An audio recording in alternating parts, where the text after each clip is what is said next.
ಇವತ್ತಿನ ರಾಜಕಾರಣ ತಾವೆಲ್ಲ ನೋಡಾಕತ್ತಿದ್ರಿ. ಇವತ್ತಿನ ರಾಜಕಾರಣ ಇವತ್ತು ಈ ಸಿದ್ದರಾಮಯ್ಯನ ಮಗ ಭಾಳ, ಯಾಕಂದರೆ ಆ್ಯಸ್ ಪರ್ಸ್ನಲಿ ಸಿದ್ದರಾಮಯ್ಯನವರಂಥ ಒಬ್ಬ ಸ್ವಚ್ಛ ದಕ್ಷ ಆಡಳಿತಗಾರ ನಾವು ಮೊದಲಿಂದ ನೋಡ್ಕೋತಿದ್ವಿ. ಯಾಕಂದ್ರೆ ನಾವು ಜನತಾ ಪರಿವಾರ, ಅವರು ಜನತಾ ಪರಿವಾರ. ಒಬ್ಬ ಸ್ವಚ್ಛ ದಕ್ಷ ಆಡಳಿತಗಾರ ನೋಡ್ಕೊತ ಬಂದಿದ್ವಿ. ಬಟ್ ಎಲ್ಲೋ ಏನೋ ಒಂದು ಆಗಿ ಇವತ್ತು ಅವ್ರ ಮ್ಯಾಗೂ ಒಂದೇನೋ ಏನೋ ಗೂಬೆ ಬಂದದ. ಅದು ಖರೆ ಸತ್ಯ ಅನ್ನೋದ್ರ ಬಗ್ಗೆ ಇನ್ನೂ ನಿರ್ಣಯ ಆಗಬೇಕು. ಅಷ್ಟೆಲ್ಲ ಮಾಡುವಷ್ಟರೊಳಗೆ JDSದಾಗೂ ನಾವಿದ್ದವರು. ಆಡ ಮುಟ್ಟದ ಗಿಡವಿಲ್ಲ, ಕತ್ತಿ ಸಹೋದರರು ಹೋಗದ ಪಕ್ಷವಿಲ್ಲ. ಹಂಗೆ ನಾವು ಎಲ್ಲ ಕಡೆ ಹೋಗಿ ಬಂದೆವು. ಆದರೆ ಏನಾಗೈತೆ ರೀ, ಈಗ ನೀವು ಕೇಳಿದಂಗೆ ಈಗಿನ ರಾಜಕಾರಣ ಹಿಂದಿನ ರಾಜಕಾರಣಕ್ಕೆ ನಾವು ತುಲನಾತ್ಮಕವಾಗಿ ವಿಚಾರ ಮಾಡಿ ನೋಡಿದಾಗ ನನ್ನ ಸಮಕಾಲೀನವರು ಎಲ್ಲ ನಮ್ಮ ಜೊತೆ ಅದಾರಿಗೆ. ಅದನ್ನು ಸ್ವಲ್ಪ ನಾವು ಹೊಂದಾಣಿಕೆ ಮಾಡಿ ನೋಡಿದಾಗ ಆವತ್ತು ರಾಜಕಾರಣದ ಒಂದು ವ್ಯಾಖ್ಯಾನನ ಬೇರೆ ಇತ್ತು, ಇವತ್ತಿನ ರಾಜಕಾರಣದ ಒಂದು ವ್ಯಾಖ್ಯಾನನ ಬೇರೆ ಅದ. ಅದಕ್ಕೆ ನಾವು ಉದಾಹರಣೆ ಹೇಳ್ತಾ ಇದ್ದೀನಿ. ಇವತ್ತು ದಕ್ಷ ಜನತಾ ಪರಿವಾರದ ಒಬ್ಬ ದಕ್ಷ ಇವತ್ತು ಕಾಂಗ್ರೆಸ್ಸಾಗಿ ಇರ್ಬೋದು ಅವರು, ಬಟ್ ಅವರು ವೈಯಕ್ತಿಕವಾಗಿ ದಕ್ಷ ಫೈನಾನ್ಸ್ ಹಣಕಾಸು ಸಚಿವಾಲಯನ ಸಾಕಷ್ಟು ಬಾರಿ ನಿಭಾಯಿಸಿದವರು. ಇವತ್ತು ಅವ್ರ ಮ್ಯಾಗೂ ಒಂದು ಏನೋ ಗೂಬೇಕಿತ್ತು. ಮಾಜಿ ಮುಖ್ಯಮಂತ್ರಿ ಹೇಳಿದ JDS ಕುಮಾರಸ್ವಾಮಿ ಅವರು ದಕ್ಷ ಎಲ್ಲನೂ ಹೋದರು, ಬಟ್ ಅವ್ರ ಮ್ಯಾಗೂ ಎಲ್ಲಿಂದೋ ಬಂದು ಗೂಬೆ ಕುಂತದ. ಈಗ ನಮ್ಮ ಪಕ್ಷದ ಹಿರಿಯ ಹೋರಾಟಗಾರರಾಗಿರ್ತಕ್ಕಂಥ ಯಡಿಯೂರಪ್ಪನವರು ಸ್ವಚ್ಛ ದಕ್ಷ ಸೈಕಲ್ ಮ್ಯಾಗ ತಿರುಗಾಡಿ ಪಕ್ಷ ಸಂಘಟಿಸಿ ಗ್ರಾಮ ಪಂಚಾಯತಿಂದ ಮುಖ್ಯಮಂತ್ರಿವರೆಗೆ ಒಂದು ಯಾತ್ರೆಯನ್ನು ಪೂರ್ಣ ಮಾಡಿದರು. ಕರೆಗೆ ಅವ್ರಿಗೂ ಇವತ್ತು ಕಳಂಕವನ್ನು ಅಂಟಿಸುವಂಥ ಒಂದು ಪ್ರಯತ್ನವನ್ನು ಮಾಡಿ. ಇನ್ನು ಈ ನಮ್ಮ ವಿರೋಧ ಪಕ್ಷದ ನಾಯಕರಾಗಿರ್ತಕ್ಕಂಥ ಸಹೋದರ ಅಶೋಕ್, ನಮ್ಮ ಅಶೋಕ್ ಅವ್ರ ವಿರುದ್ಧ ನಿನ್ನೇನೋ ಒಂದು ಸುದ್ದಿ ಕೇಳಿ ಬರಾಕತ್ತ. ಅಂದರೆ ವಿಶೇಷವಾಗಿ ಈಗಿನ ರಾಜಕಾರಣ ಅಂದರೆ ಹೆಂಗೈತಿ ನಿಮ್ಗೆ ಹೇಳಬೇಕು.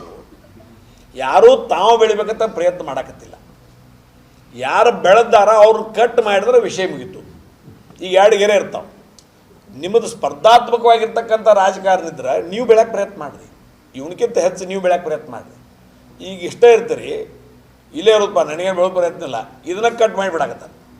ಹಂಗೆ ಇವತ್ತು ಯಾರನ್ನೂ ಈ ರಾಜಕಾರಣ ಈಗಿನ ವ್ಯವಸ್ಥೆಯಲ್ಲಿ ಯಾವುದಾದ್ರೂ ಒಂದು ಸ್ಕ್ಯಾಂಡಲ್ನಲ್ಲಿ ಇವತ್ತು ಸಿಗಿಸುವಂಥ ಅಥವಾ ಸಿಗುವಂಥ ಅಥವಾ ರಾಜಕೀಯದಲ್ಲಿ ಇವತ್ತು ಸ್ವಾಭಾವಿಕವಾಗಿ ನಡೆದಿರ್ತಕ್ಕಂಥ ಸಂಗತಿಯನ್ನು ನೀವು ನೋಡಾಕತ್ತೀರಿ, ನಾವು ನೋಡಾಕತ್ತೀವಿ. ಮತ್ತು ಈಗ 10 ವರ್ಷದಾಗ ಭಾಳ ಆಯ್ತು, 10 ವರ್ಷದಾಗ ಭಾಳ ಆಗ್ತದೆ.